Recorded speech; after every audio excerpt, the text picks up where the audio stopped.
Coming up on Cronkite Sports Now, should gyms be considered essential businesses? The Coyotes are changing things up for their 25th anniversary, and a star Suns player sold his house in Arizona, and what that could mean for the team. Hello and welcome to this Tuesday edition of Cronkite Sports Now. I'm Adam Noel. Thank you for joining us. Arizonans were relieved when gyms reopened in September, but believe it or not, in California, a state stereotyped for its health and fitness, many residents still don't have access to their gyms. Kelsey Kalasi from our LA Sports Bureau tells us how gym owners are fighting to be recognized as essential businesses amid the COVID-19 pandemic. Federal health officials say adults should do at least 150 minutes of aerobic exercise a week. But heat waves and wildfires are limiting outdoor workouts for many, and COVID-19 restrictions mean a majority of California residents are still unable to go into a gym. Gym owners have formed the California Fitness Alliance, following in the footsteps of Arizona gyms to sue for the right to reopen. The belief uniting these gyms is that they provide an essential service and they have the ability to open safely. The LA School of Gymnastics Vice President TANYA BERENSON says her facility has remained free of COVID-19 all summer. We're taking it very seriously. We've served 600 children since June 12th and over 50 staff members, and there are 0 cases, I'm very proud to say. Here in Los Angeles County, the COVID-19 risk level is at the state's highest, widespread, meaning that gyms and other facilities must keep their indoors closed. Some facilities have tried to operate outside on sidewalks and in parking lots, and though that solved the problem for now, it hasn't solved all of their problems. The premise is that you utilize specific equipment for specific areas of the body and training, and not everything can be transported daily, set up daily. The California Fitness Alliance's lawyer, Scott Street, said his clients filed this lawsuit reluctantly. My client's goal is really to be able to open in a way that is meaningful and that works for all of the clubs around the state. Some California counties have been able to open indoors at limited capacity, but that might not last. In his most recent COVID-19 update, Governor Gavin Newsom said that in many places, COVID-19 numbers are slowly beginning to rise again. In Los Angeles, Kelsey Kalasi, Cronkite News. The Arizona Coyotes unveiled a pair of new 25th anniversary logos for the 2020-21 season earlier today.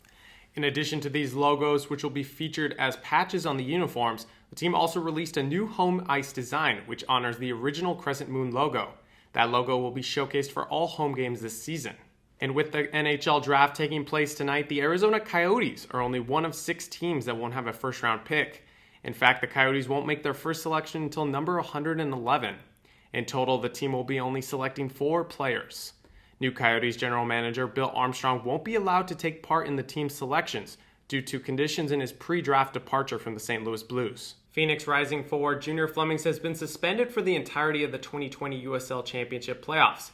Flemings was handed a 6-game suspension and fined an undisclosed amount by the league. He could be subjected to additional discipline from the Rising and remains on administrative leave. Head coach Rick Schantz also remains on leave from the team and has committed to working with the LGBTQ community leaders.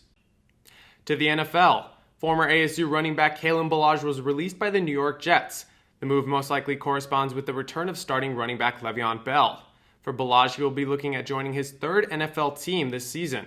Staying with former Sun Devils in the NFL, New England Patriots receiver N'Keal Harry was on the receiving end of his first touchdown of the season. Harry made a diving catch in the back of the end zone on a pass from Jarrett Stidham. Harry now leads the team in touchdowns and receptions this season, something he was well accustomed to at ASU. Game 4 of the NBA Finals is tonight as the Miami Heat look to even things against the Los Angeles Lakers. Staying in the NBA, Phoenix Suns star Devin Booker has sold his home in Paradise Valley. The 5,600 square foot estate fetched a price of $3.45 million. What could this mean for Booker and his future with the Suns? Our Cronkite Phoenix Sports Twitter poll asked the viewers what they think this means for the star guard. After the COVID-19 pandemic pushed back the start of the college soccer season, some athletes are looking for another way to stay on top of their training. The semi-professional league UPSL has stepped up to be a place where these players can continue to stay in shape. Cronkite Sports reporter Sarandon Ray Boyne found out why these collegiate players in semi-pro league make a win-win situation. Like many freshman collegiate athletes, Francesco Montanil couldn't wait to get started training and playing with his team at UC Irvine. But because of the COVID-19 pandemic, that day would look further and further away. Once everything got pushed back, I kind of had to look in like a mirror and be like, what am I going to do now? Like, I don't want to sit out of soccer for 6 months. Over the summer, Francesco found the United Premier Soccer League, a national semi-professional league that has over 350 organizations in all 50 states.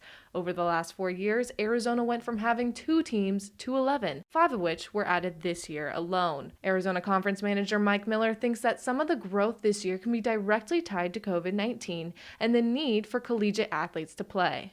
So it provides an avenue where the players go, hey, I want to play. I still want to play soccer. I still need to stay in shape. I'm still a collegiate athlete at the Division I level. I can't just take 6 or 8 or 9 months off. The UPSL has kind of filled that gap. There really is nothing else. In this soccer league, players have access to collegiate level coaching, training multiple days a week, and professional referees, not to mention a high level of soccer from players of all ages and countries. It's good to play against older men, especially.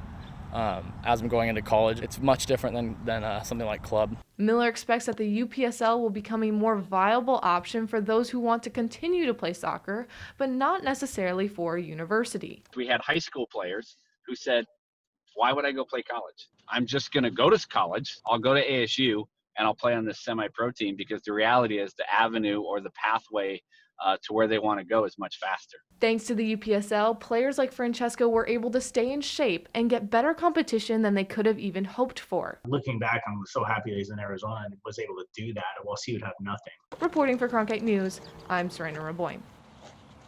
Many Arizona State athletes are also waiting for their seasons to begin.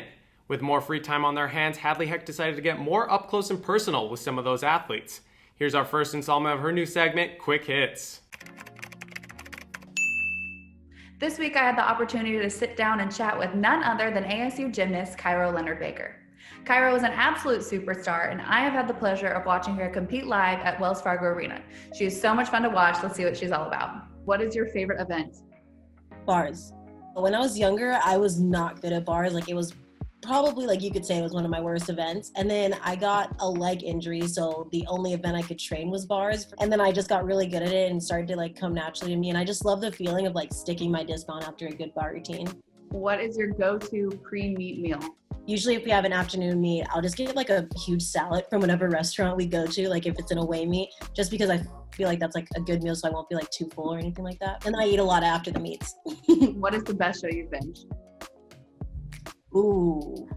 Okay, so I have binged Grey's Anatomy, Criminal Minds like a cajillion times, and The Office, and New Girl, and Parks and Rec. And I'm currently watching The Office. Like, I had to turn it off when we got on this interview. Who's your favorite musical artist? The Weeknd. Love him. What is your favorite floor song that you've ever performed? I really liked my freshman year floor music. Humble, Wiggle, and then some other song. But my floor music for this year is actually my favorite. I love it so much. It's something like kind of different than what I usually do, but I'm very excited. Stay tuned for the upcoming gymnastics season to find out more about Cairo's new floor song. Thanks for tuning in, and we will see you next time on Quick Hits with Hadley Heck. Well, that'll do it for us today. Thanks for tuning in. I'm Adam Noel, and we'll see you next time.